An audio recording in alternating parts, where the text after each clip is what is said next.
ആകാശവാണി നമസ്കാരം. പ്രത്യേക വാർത്താ ബുള്ളറ്റിൻ വായിക്കുന്നത് സോഫിയ ഡാനിയൽ. ഓപ്പറേഷൻ സിന്ദൂർ സംബന്ധിച്ച നയതന്ത്ര ഇടപെടലുകളുടെ ഭാഗമായി വിദേശ പര്യടനം നടത്തുന്ന ഇന്ത്യൻ സർവകക്ഷി പ്രതിനിധികളുടെ 2 സംഘം ഇന്ന് 9 രാജ്യങ്ങളിലേക്ക് യാത്ര തിരിച്ചു. ജെഡിയു എംപി സഞ്ജയ് കുമാർ ഝായുടെ നേതൃത്വത്തിലുള്ള സംഘവും ശിവസേന എംപി ശ്രീകാന്ത് ഷിൻഡെയുടെ നേതൃത്വത്തിലുള്ള മറ്റൊരു പ്രതിനിധി സംഘവുമാണ് യാത്ര തിരിച്ചത്.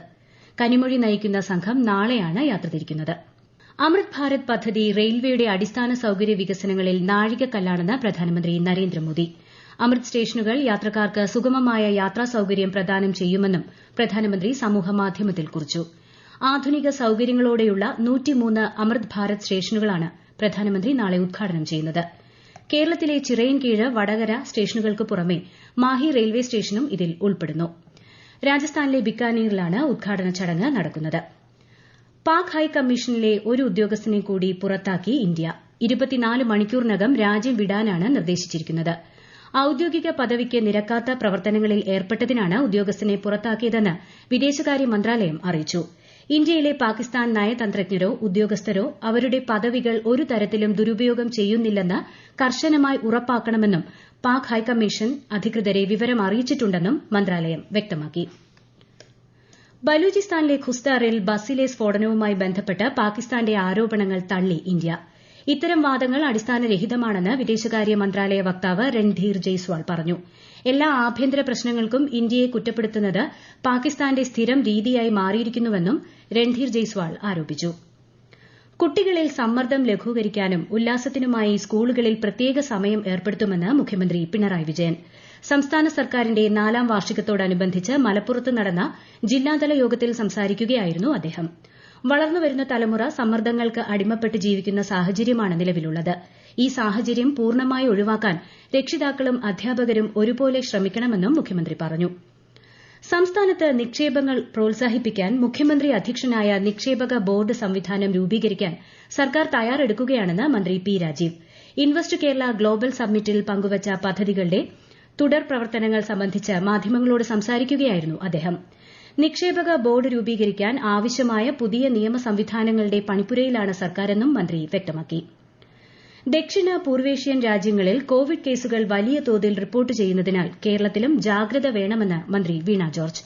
ദക്ഷിണ പൂർവേഷ്യൻ രാജ്യങ്ങളിൽ പകരുന്ന ഒമിക്രോൺ JN1 വകഭേദങ്ങളായ LF7, NB1.8 എന്നിവയ്ക്ക് രോഗവ്യാപനശേഷി കൂടുതലാണ്.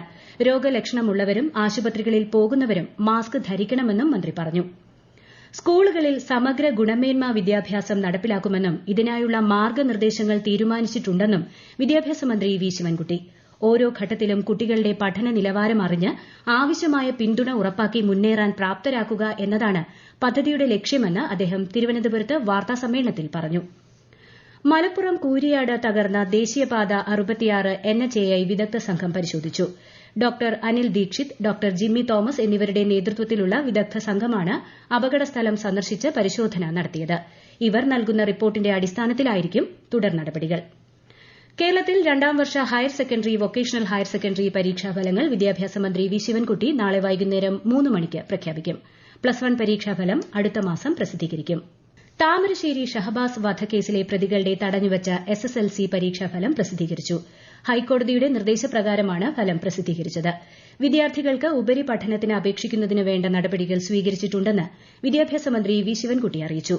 Perinthalmanna Thazhekkad PTM higher secondary സ്കൂളിലെ സംഘർഷത്തിൽ ഉൾപ്പെട്ട 3 വിദ്യാർത്ഥികളുടെ തടഞ്ഞുവച്ചിരുന്ന SSLC പരീക്ഷാഫലവും ഉടൻ പ്രസിദ്ധീകരിക്കുമെന്ന് മന്ത്രി അറിയിച്ചു. കാലവർഷവുമായി ബന്ധപ്പെട്ട് അടിയന്തര ഇടപെടലുകൾക്കായി ഇറിഗേഷൻ വകുപ്പ് 8.25 കോടി രൂപ അനുവദിച്ചതായി മന്ത്രി റോഷി അഗസ്റ്റിൻ. അടിയന്തര മഴക്കെടുതി പ്രവർത്തനങ്ങൾക്ക് മുൻകൂർ അനുമതിയില്ലാതെ തന്നെ തുക വിനിയോഗിക്കാൻ എക്സിക്യൂട്ടീവ് എഞ്ചിനീയർമാർക്ക് അനുമതിയുണ്ടാകുമെന്നും മന്ത്രി അറിയിച്ചു. മലപ്പുറം കാളികാവിൽ നരഭോജി കടുവയെ കണ്ടെത്തി. കേരള എസ്റ്റേറ്റിന് സമീപം മദാരി എസ്റ്റേറ്റിലെ S വളവിലാണ് കടുവയെ കണ്ടത്. മയക്കുവെടി വയ്ക്കാനുള്ള ശ്രമം ദൌത്യസംഘം ആരംഭിച്ചു. കേരളത്തിൽ വരും ദിവസങ്ങളിൽ വ്യാപക മഴയ്ക്ക് സാധ്യതയെന്ന് കേന്ദ്ര കാലാവസ്ഥാ വകുപ്പ്. കണ്ണൂർ, കാസർഗോഡ് ജില്ലകളിൽ ഇന്ന് ഓറഞ്ച് ജാഗ്രതയും കോഴിക്കോട്, വയനാട്, തിരുവനന്തപുരം, കൊല്ലം ജില്ലകളിൽ മഞ്ഞ ജാഗ്രതയും നൽകിയിട്ടുണ്ട്. IPL ക്രിക്കറ്റിൽ ഡൽഹി ക്യാപിറ്റൽസിനെതിരായ മത്സരത്തിൽ മുംബൈ ഇന്ത്യൻസിന്റെ ബാറ്റിംഗ് പുരോഗമിക്കുന്നു. ഒടുവിൽ വിവരം ലഭിക്കുമ്പോൾ മുംബൈ 13 ഓവറിൽ 3 വിക്കറ്റിന് 99 റൺസ് എടുത്തിട്ടുണ്ട്. പ്രത്യേക വാർത്താ ബുള്ളറ്റിൻ കഴിഞ്ഞു. അടുത്ത വാർത്താ പ്രക്ഷേപണം നാളെ രാവിലെ 6:45-ന്.